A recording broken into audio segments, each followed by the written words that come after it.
يقول قومي هل المعروف والجود شجعان، وقومنا بالعز تعلو المنابر، بالطيب لأهل الطيب لا قلت عنوان، وبالشجاعة كم من إنسان كاسر نبادل الخوة والإحسان، بإحسان ومن جهلنا له ذلوق المعابر، للخيل للفارس وللعود فنان، وللرجولة قوم عند الكباير ترعاه حقوق الخلق في شرع،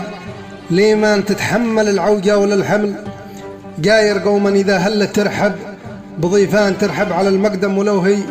عشاير ما يعجزوا بالضيف والخير، مليان يعالمون العلم من كان شاطر يفهم معاني القول والجيد،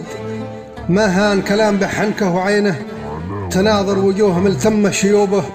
وشبان كلا على قدره، ومن كان حاضر ما ننقص المخلوق كلا وللشان، قومي بني هادي سلاح الضغاير، وعزوتي في يوم حنان طنان، كم من ولد ينضح 30 كافر، والشخص منا يخضع إبليس والجان، ولا نحب الغدر وإنسان غادر، ومن غدر مكروه يا خس إنسان،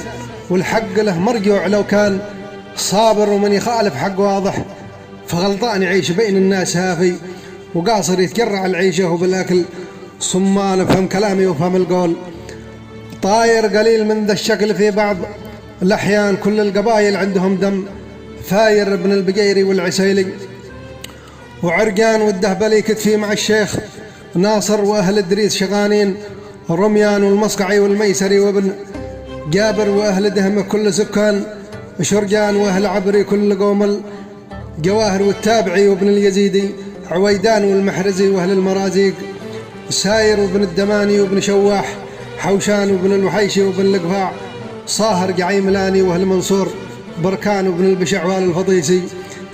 لكابر، وأهل سيار لا نخع كل الأخوان، وابن الشعوي لضمج عز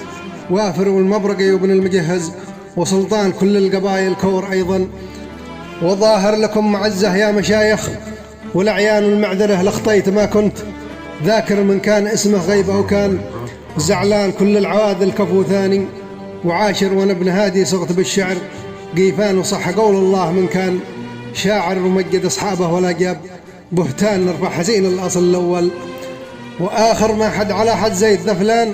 وفلان، كل القبائل فوق عندي بصاير، والجيد ما يرضى ولو كان ما كان، مهما تكلف ما يهمل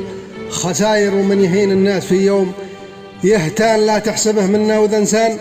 فاتر، والختم صلوا على النبي نور الأعيان، صلوا عليه من كان غايب وحاضر، صلوا عليه من كان غايب وحاضر، وسلامتكم.